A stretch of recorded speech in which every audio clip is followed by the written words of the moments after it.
আজকে আমি একটু দেরি করে ঘুম থেকে উঠেছি। এত তো তাড়াহুড়া ছিল না। স্যাটারডে উঠে দেখি মা আমার জন্য জল, তারপরে চা সব রেডি করে রেখেছে। আজকে মায়ের চোখে ক্যাটারেক্ট অপারেশন, তাড়াতাড়ি মাকে খেতে দিয়ে দিলাম।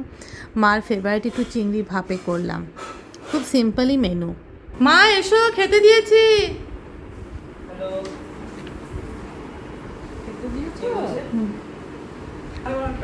হ্যাঁ, তুমি খেয়ে নাও, তোমাকে বলেছে খেয়ে নিতে, কারণ তোমার তো আবার অপারেশন আছে। খেয়ে নাও। হ্যাঁ, মা আজকে চিংড়ি ভাপা করেছি। হ্যাঁ, চিংড়ি ভাপে করেছি, ডাল আর দই, পোস্ত আলু ভাজা। তাড়াতাড়ি খাও, কারণ ও তোমার ছেলে এসে আবার তাড়াতাড়ি করে খেয়ে তারপর তোমাকে নিয়ে যাবে, একটু রেস্ট করতে বলেছে। এতক্ষণ ঠিক ছিল যে ভাস্কর নিয়ে যাবে মাকে, ভাস্করই থাকবে। মিমি পিটিএমে গেল, ভাস্কর গিয়ে বলছে অনেক দেরি হয়ে গেল, তাই এখন ঠিক হলো অভি নিয়ে যাবে। এখন আমরা আনতে গিয়েছি মাকে। যাও ঢোকো। আজকে ব্যথা পাওনি তো এবার মা?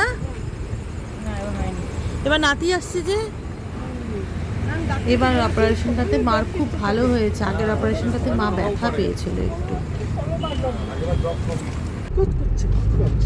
চোখটা একটু কচকচ করছে তো, একটা দিন একটু এরকম থাকবে, লাল হবে। হয়ে গেল তো। তোমার এই চুড়িদারটা আমার খুব পছন্দ।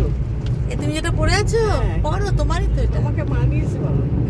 আজকের দিনটা একটু হেকটিকই গেল। একটা ওটসের কেকও বানিয়েছি, তোমাদের আর দেখালাম না, রেসিপিটা তো তোমরা সবাই জানো। ভালো থেকো, সুস্থ থেকো, আবার কালকে দেখা হবে। আজকে আমি রাখছি।